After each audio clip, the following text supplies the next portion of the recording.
Have you ever spent your entire life building something, only to realize you were slowly losing something else? I'm 88 years old, and if I could sit across from you right now, I wouldn't talk about money or success or achievements. I would talk about something much quieter, something I didn't notice disappearing until it was almost gone. I built a life. That's what everyone says about me. A respected career, a beautiful home, a solid retirement, a name people recognized in my field. For 40 years, I woke up before sunrise and came home after dark. I told myself that discipline was love, that sacrifice was responsibility, that exhaustion was proof I cared. When my son was 6, he used to wait by the front window every evening. I didn't know that at the time. My wife told me years later.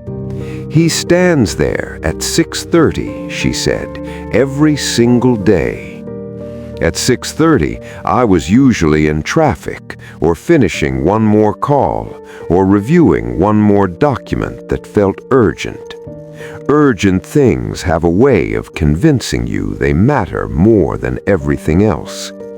I remember one night walking in after 9 p.m. The house was dark.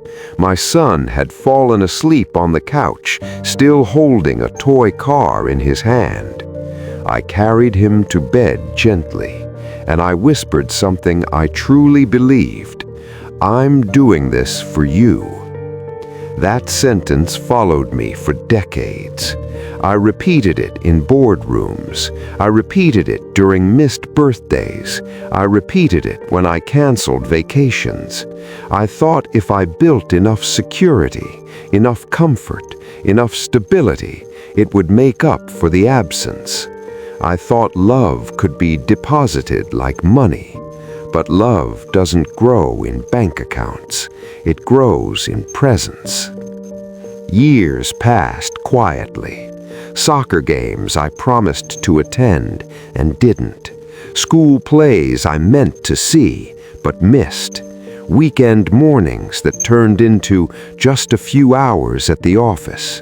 Children don't complain forever. Eventually they adjust, and adjustment can look a lot like independence. I told myself he was becoming strong, self-sufficient, mature. What I didn't see was distance. Distance doesn't happen overnight. It builds slowly, like a wall made of small, unnoticed bricks. A missed dinner here, a distracted conversation there. Not now, repeated too many times. One day I looked up, and the boy at the window was gone. In his place stood a teenager who no longer asked when I'd be home. He had stopped waiting, and I didn't understand what that meant. Not yet. Teenagers are supposed to pull away. That's what people told me. They need space. They're finding themselves.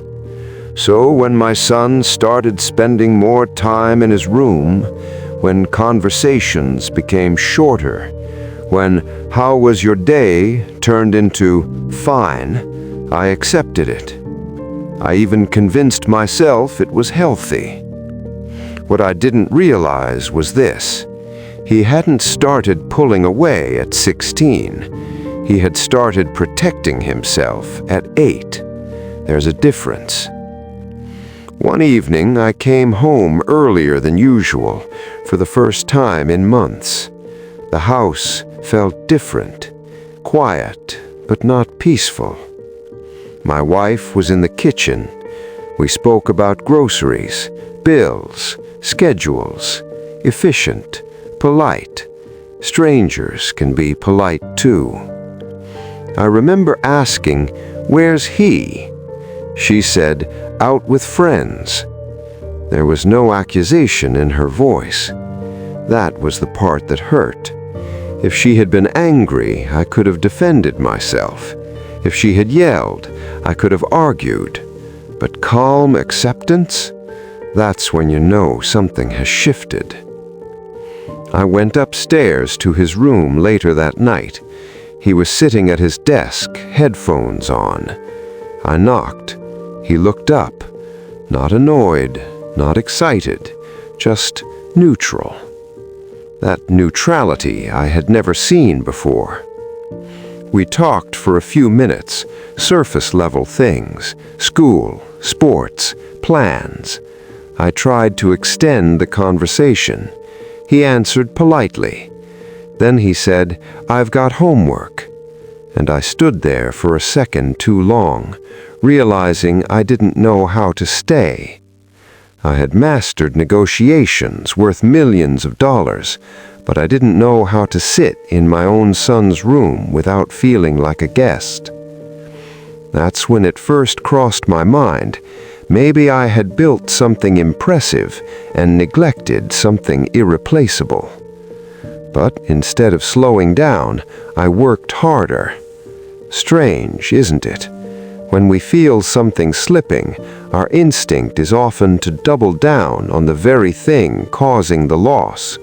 More hours, more deals, more recognition, because success gives immediate feedback. Family requires patience, and patience doesn't applaud you. Years rolled forward. My son graduated. I attended the ceremony. I remember clapping. I remember taking photos, but I don't remember the conversation afterward. That's what absence does. It erases detail. When he left for college, the house became quieter. I told myself this was normal. Children leave, they grow, they build their own lives. I was proud, truly proud, but pride and closeness are not the same thing. Phone calls became occasional, then infrequent, then scheduled. Birthdays turned into short conversations squeezed between commitments. He was busy. I had taught him to be. And for the first time, I began to feel something I had never felt before. Not failure, not fear, but distance I could not control, and control had always been my strength. I didn't know then that distance, once rooted deeply enough, doesn't disappear just because you finally have time. The day I retired, people stood up when I walked into the room. There was a banner with my name on it, a cake, a slideshow of old photographs from decades of work. Colleagues gave speeches. They used words like dedicated, visionary, unstoppable. I smiled. I shook hands. I thanked everyone. And for a moment, I felt accomplished. 40 years of effort condensed into applause. But applause fades quickly. That evening, I drove home earlier than I had in decades. The sun was still up. I remember thinking how strange that felt. The house was quiet when I walked in. Not the temporary quiet of a busy family, a settled quiet, a permanent one. My wife was in the living room reading. She looked up, smiled gently, and said, "You're home early." Early, after 40 years. I sat down across from her. We didn't know what to talk about. You would think after decades of marriage, conversation would flow naturally. But shared history is not the same as shared presence. I realized we had lived parallel lives, connected by responsibility, separated by routine. Later that night, I walked through the house slowly. My son's old room was now a guest room. The posters were gone, the trophies packed away, It felt like a museum of a life I had only partially witnessed. That's when it truly hit me. For years, I had imagined retirement as a reward, time to reconnect, time to repair, time to finally be present. But presence cannot be switched on like a lamp. It grows from consistency, and consistency had not been my strength at home. I began calling my son more often. At first, he answered warmly. We talked about work, about weather, about surface things. But there was a hesitation in the pauses, a carefulness, as if we were both unsure how deep we were allowed to go. One evening, I asked him, "Do you ever remember waiting for me when you were little?" There was silence. Then he said quietly, "Yeah, I remember." Nothing more. No accusation, no anger, just acknowledgement. And somehow that was heavier than blame, because blame can be defended, acknowledgement cannot. After that call, I sat in the dark living room for a long time. I replayed years in my head, missed evenings, distracted dinners, moments when I was physically there, but mentally elsewhere. I had believed I was building security for my family. What I hadn't understood was this: security without connection feels hollow. You can provide everything and still be absent. And now, at 88, I finally had all the time in the world. But the years when my presence mattered most were gone. Time doesn't refund unused moments. It only moves forward. And sometimes it leaves you sitting in a quiet room, surrounded by everything you built, wondering what you should have built differently. It wasn't just my son.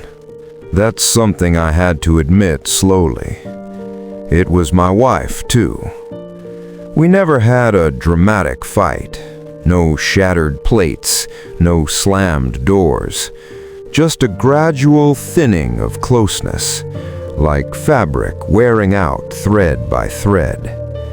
One evening, not long after I retired, we were sitting at the kitchen table, the same table where we had once eaten rushed dinners between my conference calls. Now there was no rush, no phone ringing, no emails waiting, just silence. I looked at her and said, "We finally have time." She smiled softly, but her eyes didn't. "We always had time," she said gently. "You just gave it somewhere else." That sentence didn't come with anger. It came with truth. And truth is heavier than anger. I tried after that. I really did. I planned small trips, suggested morning walks, asked about her day, details I had ignored for years. She answered kindly, she participated, but there was a rhythm to her life now that didn't include depending on me. She had built strength in my absence. She had learned to solve problems alone, to celebrate alone, to handle disappointments alone. Independence is admirable, but when it grows out of neglect, it carries quiet sadness. One afternoon, while cleaning out old drawers, she found a stack of birthday cards my son had made for me when he was little. Crayon drawings, misspelled words, best dad ever. I stared at those cards longer than I'd like to admit, because I knew something painful. I had been loved deeply, even when I wasn't fully present. Children don't measure love the way adults do. They offer it freely, and I had assumed it would always be there. That assumption is dangerous. Love maintained without effort becomes fragile. not because it disappears, but because it adapts. And adaptation often looks like emotional distance. My wife once told me something I still hear in my quiet moments. You were always responsible, but you weren't reachable. Reachable. That word stayed with me. I had provided stability, but had I provided comfort? I had solved problems, but had I listened without trying to fix? I had worked for their future, but had I shared their present? These questions don't come loudly. They arrive at night, when the house is still, when there are no deadlines left to chase, and at 88, nights are long. You start reviewing your life not in achievements, but in memories, not in promotions, but in conversations, not in income, but in impact. And the hardest realization of all is this: you cannot retroactively attend a childhood. You cannot go back and sit longer at a dinner table. You cannot rehear stories you were too distracted to listen to the first time. Time is not cruel. It is simply consistent. It moves forward whether you are present or not. And if you are not careful, it moves forward without you in the moments that mattered most. 3 years. That is how long silence can stretch when pride is left unchecked. We are not enemies.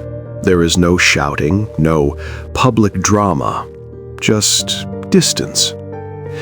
Distance forms gradually, and once normalized, it feels stable, even when it is painful. The brain adapts to absence. Neural circuits reduce activity in pathways that are no longer stimulated. This is how relationships fade neurologically as well as emotionally. But adaptation is not healing. If you are listening to this, and there is someone you have not called because you are waiting to be right, understand something scientifically simple and emotionally profound. Conflict resolution reduces physiological stress. Apologies lower defensive arousal. Humility restores connection. Pride does the opposite. It preserves self-image at the expense of attachment. I used to believe time would fix it. Time does not repair what pride prevents. Repair requires initiative. It requires the courage to disrupt your own narrative. Sometimes the strongest neural shift happens when we choose behavior that contradicts long-held identity. That is how rewiring begins. 2 words. I'm sorry. Simple linguistically, complex emotionally. If I gather the courage to say them, it will not erase the past, but research shows acknowledgement alone can reopen relational pathways. Silence closes them. If there is someone you are distant from, a son, a daughter, a parent, do not wait for perfect timing. Perfect timing is often pride in disguise. Strength is not the absence of fault. It is the willingness to admit it. I am 74 years old, and I am still learning that being right is overrated. Being connected is not. And if I could return to that Tuesday night, I would trade every argument won for one moment of humility. Because sometimes the heaviest burden a person carries is not guilt, it is unsaid words.